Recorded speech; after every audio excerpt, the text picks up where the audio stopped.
Monsieur l'ambassadeur, délégué permanent du Rwanda auprès de l'UNESCO, Monsieur l'ambassadeur, délégué permanent du Zimbabwe, représentant le groupe africain auprès de l'UNESCO, Monsieur le directeur général adjoint de l'UNESCO, Madame la directrice adjointe pour l'Afrique et l'océan Indien du ministère des Affaires étrangères de la République française, Monsieur le vice-président de l'ONG Ibuka France, distingués invités, Mesdames, Messieurs, Amahoro.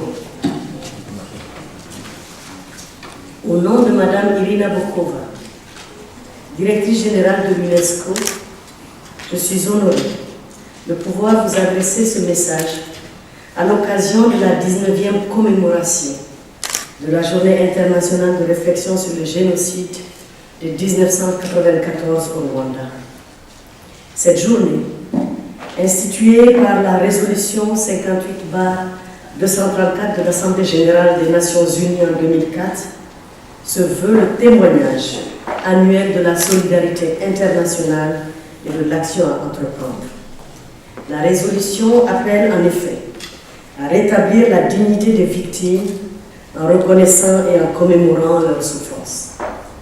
L'UNESCO, en soutenant l'organisation de cette commémoration initiée par la délégation permanente du Rwanda, reste mobilisée pour que les événements tragiques de l'histoire de l'humanité, dont le génocide au Rwanda fait partie intégrante, ne soient jamais oubliés. Au-delà du rappel historique, il s'agit avant tout d'honorer la mémoire des victimes et d'écouter la parole des témoins et des rescapés à qui je rends hommage aujourd'hui. Il s'agit aussi d'instruire les générations actuelles et futures sur cet héritage et sur les valeurs d'une culture de la paix. Malheureusement, l'histoire récente n'a de cesse de nous rappeler les efforts qui restent encore à accomplir pour éviter la répétition de tels drames et combien le rôle de l'UNESCO dans le domaine de l'éducation à la paix et aux droits humains est crucial pour mieux contribuer à la prévention des génocides et violences de masse.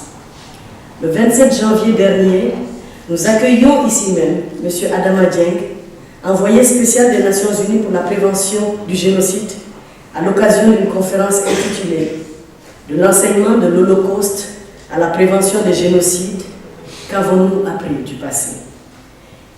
M. Dieng nous a rappelé l'urgence d'enseigner l'histoire, de renforcer les capacités de prévention et d'action de la communauté internationale, ainsi que l'importance du principe universel de la responsabilité de protéger.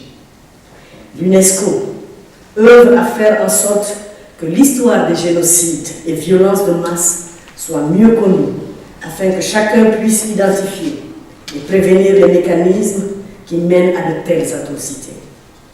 En septembre dernier, l'UNESCO a réuni au Cap, en Afrique du Sud, 14 pays d'Afrique subsaharienne pour une consultation régionale sur le thème « Pourquoi enseigner les génocides ?» L'UNESCO poursuit son action pour faire en sorte que cette problématique soit mieux prise en compte dans les programmes scolaires.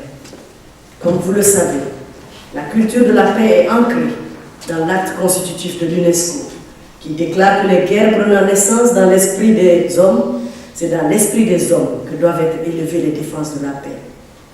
L'UNESCO s'est particulièrement impliquée dans la mise en œuvre de la décennie internationale de la promotion d'une culture de la non-violence et de la paix au profit des enfants du monde, 2001-2010, et poursuit son engagement à travers le programme d'action intersectoriel et interdisciplinaire pour une culture de la paix et de la non-violence de l'UNESCO 2012-2013 et la décennie internationale du rapprochement des cultures 2013-2022. C'est dans cette optique également que la paix et le développement durable ont été proposés comme les deux piliers autour desquels s'articuleront les actions de l'UNESCO dans le projet de stratégie à moyen terme de l'organisation 2014-2021. Sur le continent, ce travail de promotion d'une culture de la paix, du vivre ensemble, de compréhension mutuelle est au cœur de l'action quotidienne de l'UNESCO. C'est dans ce cadre que vient de se tenir le forum panafricain intitulé « Afrique, sources et ressources pour une culture de la paix », organisé conjointement par l'UNESCO l'Union africaine et le gouvernement angolais à Luanda du 26 au 28 mars dernier et auquel le Rwanda était représenté. Les 3 jours du forum ont donné lieu à l'élaboration d'un plan d'action pour la culture de la paix en Afrique et le lancement d'un mouvement panafricain promouvant des engagements concrets en faveur de la paix. Je souhaite que cette vaste campagne connaisse l'écho qu'elle mérite afin que les sociétés puissent prévenir à l'avenir les tragédies telles que celles que le Rwanda a connues. Excellences, Mesdames, Messieurs, je vous remercie pour votre aimable attention.